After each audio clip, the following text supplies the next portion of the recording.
आगे चलो हम साथ हैं। जय हिंद, जय महाराष्ट्र, जय गुजरात।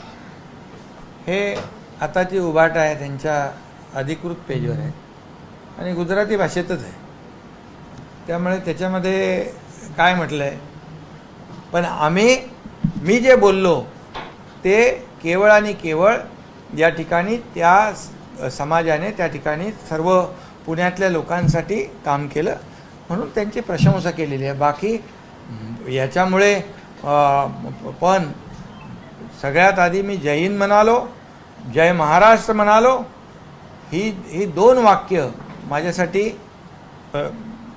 जे आहे म्हणजे मी मगाशी म्हटल्याप्रमाणे मराठी आमचा श्वास आहे आणि हिंदुत्व आमचा आत्मा आहे, जीव की प्राण आहे। त्यामुळे हे आता जे काही चालू आहे हे सर्व राजकारण जे हे निवडणुका डोळ्यासमोर ठेवून जे काही चाललं आहे त्याच्यावर मी आज काय भाष्य करत नाही।